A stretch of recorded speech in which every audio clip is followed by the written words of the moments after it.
kita berdoa dulu menurut agama dan kepercayaan kita masing-masing. Berdoa dimulai. Berdoa selesai. Bagaimana kabarnya pagi ini? Alhamdulillah baik, Bu. Sehat. Sebelumnya Ibu ucapkan banyak terima kasih kepada anak-anak karena telah bersedia mengikuti kegiatan kita pada pagi ini. Adapun kegiatan kita pada pagi ini adalah kegiatan bimbingan kelompok. Kegiatan bimbingan kelompok ini adalah kegiatan yang berbentuk dinamika kelompok yang akan membahas suatu topik tertentu. Nah, adapun topik yang akan kita bahas pada pagi hari ini adalah menentukan perguruan tinggi atau jurusan setelah lulus SMA atau studi lanjut.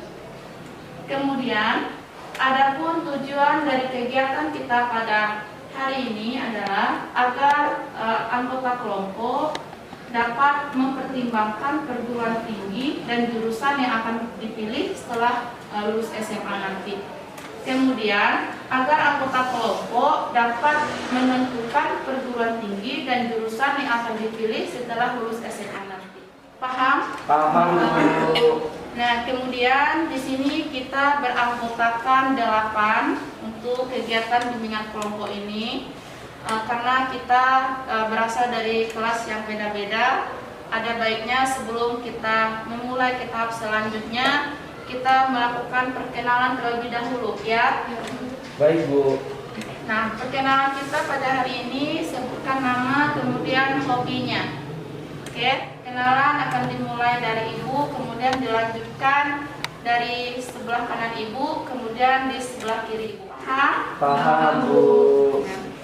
Oke, nama Ibu Rama Puja Juliet.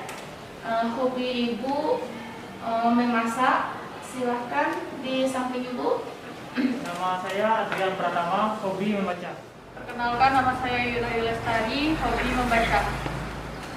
Oke, kita sudah melakukan perkenalan. Di sini Ibu akan menjelaskan bahwa dalam bimbingan kelompok ini ada azas-azasnya. Yang pertama, azas kesukarelaan. Kemudian adanya azas keterbukaan. Nah, kemudian adanya azas kekinian. Pada kegiatan ini, metode dan pendekatan yang kita gunakan adalah diskusi kelompok dan curah pendapat atau brainstorming. Nanti kita akan melaksanakan diskusi kelompok, tanya jawab. Ibu meminta kepada anak-anak semuanya untuk aktif dalam kegiatan diskusi kelompok ini. Siap, Bu. Bagaimana? Udah siap semuanya? Siap. Sebelum kita melanjutkan kegiatan kita, Ibu mau bertanya dulu, kemana rencana studi lanjut anak-anak setelah lulus SMA? Silakan dari kanan Ibu dulu. Ke UNP. Ya, benar. UPI. Jauh. Ya. Nah, kemudian jurusan apa yang akan anak-anak pilih nanti di universitas masing-masing pilihannya? Boleh dari kanan Ibu dulu? Farmasi. BK. Nah, di sini akan kita diskusikan yaitu apa yang pertama kali kita pikirkan untuk memilih perguruan tinggi. Silakan. Baik, Bu. Perkenalkan, saya Haikal. Saya akan menjawab pertanyaannya. Yang pertama kali kita perhatikan itu adalah nilai akademik kita, dan juga yang paling penting itu kemampuan kita untuk di dalam jurusan tersebut. Dan kalau dengan adanya kemampuan ataupun talenta kita di dalam jurusan tersebut, tentunya jurusan apa yang kita ambil itu sesuai dengan pilihan kita dan sesuai dengan talenta kita. Ada yang menanggapi? Silakan. Silakan ya, Kak. Dan yang harus kita lihat juga itu adalah ekonomi keluarga, Bu. Ekonomi keluarga, dan juga izin dari orang tua kita, apakah boleh kita di sana atau tidak.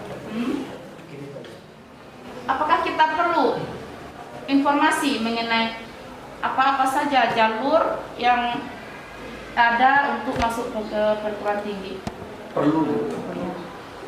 Jalur apa saja? Izin menjawab, Bu.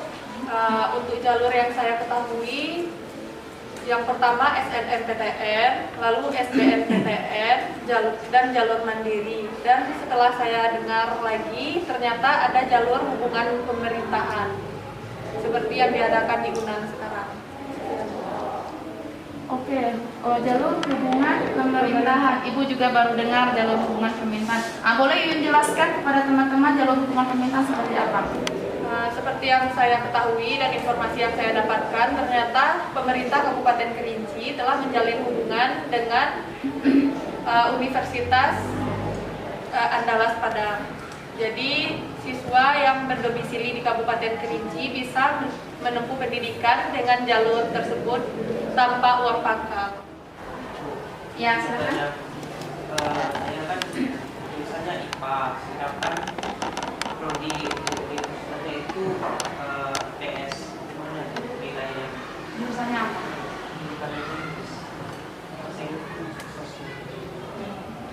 Ya, ada yang mau menanggapi silakan. Ketahui dan saya pernah baca juga, itu biasanya kalau jurusan IPA yang masuk ke dalam universitas yang itu seharusnya jurusan IPS itu biasa diperbolehkan.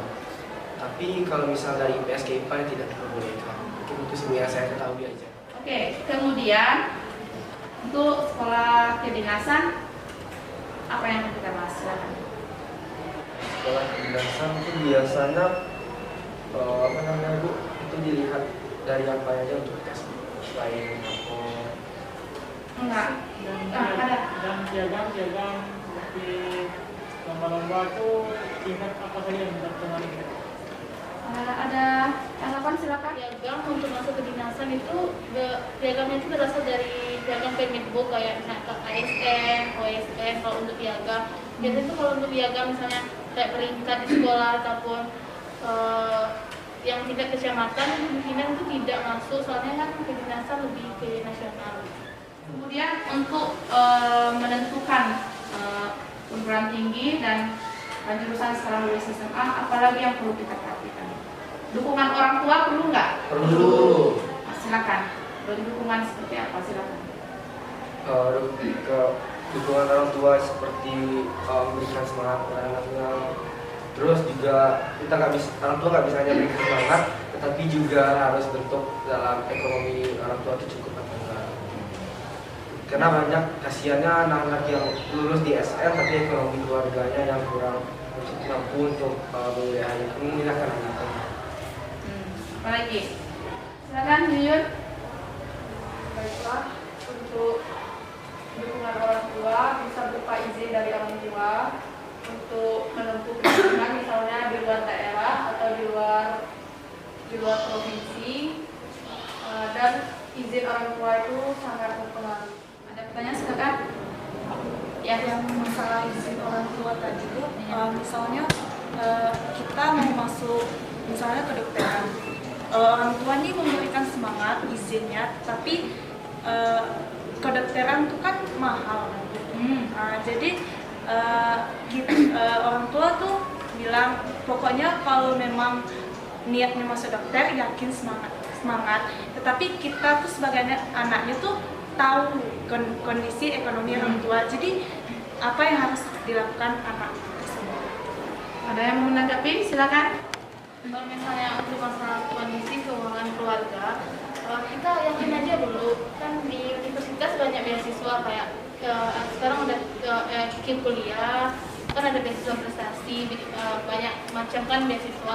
Pokoknya kalau misalnya orang tua kita udah yakin, terus orang tua kita juga udah semangat kalau kita ingin masuk dokter, jangan patahkan semangat orang tua karena kondisi keuangan.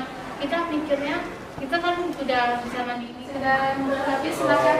Mungkin kita percaya selain kita juga ngejar beasiswa, kita juga bisa kayak mungkin ada sampingan di luar, karena kan kita kan kuliah di luar, tentunya akan banyak hal-hal besar di luar sana yang belum kita ketahui. Mungkin kita punya kenalan di luar, ada pekerjaan, mereka punya tempat bekerja, kita bisa bekerja dengan mereka untuk menyambung biaya hidup dan juga kuliah kita.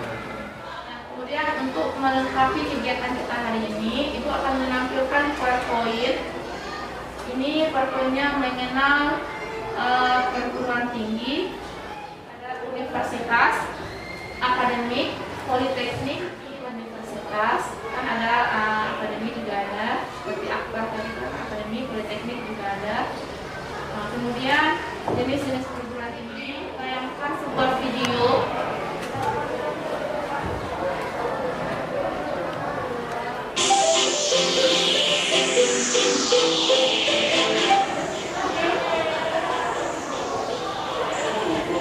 Ada beberapa hal yang harus kita pertimbangkan dalam memilih studi lanjut sesudah SMA. Pertimbangan pertama, cita-cita. Berikut beberapa tips untuk menggali cita-cita. Yang pertama adalah impian waktu kecil. Nah, itulah kegiatan kita pada hari ini adalah kegiatan bimbingan kelompok.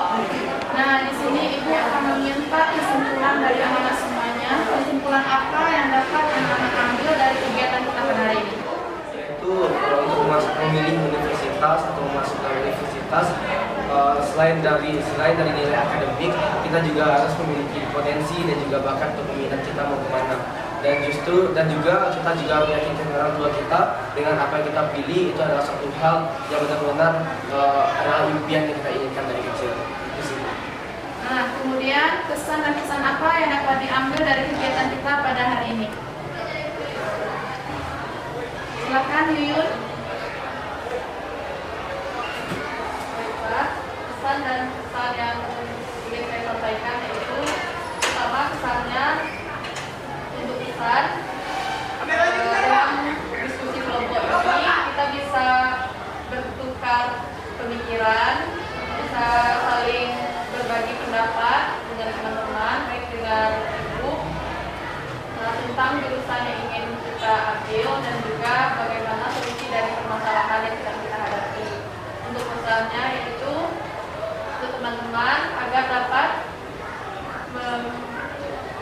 dapat lebih semangat lagi dalam berdiskusi dan saling bertukar pikiran satu sama lain. Terima kasih anak-anak semua. Nanti kegiatan ini dengan baik, telah melaksanakan diskusi kelompok dengan baik, kemudian telah menyimpulkan hasil dari kegiatan kita pada hari ini, kemudian telah memberikan kesan dan pesan. Nah, kemudian nanti Ibu akan ada memberikan evaluasi proses dan evaluasi akhirnya. Yang mana evaluasi proses dan akhirnya nanti akan Ibu kirimkan melalui WA group kita. Nanti akan ada pengisiannya dalam berbentuk Google Form. Nanti silakan diisi melalui link yang akan Ibu kirimkan nanti. Nah, sebelum kita mengakhiri kegiatan kita pada hari ini, ada baiknya kita berdoa dulu menurut agama dan kegiatan kita masing-masing. Berdoa dimulai. Berdoa selesai. Terima kasih kepada anak semuanya telah mengikuti kegiatan dengan kelompok hari ini. Ibu akhiri dengan wassalamualaikum warahmatullahi wabarakatuh.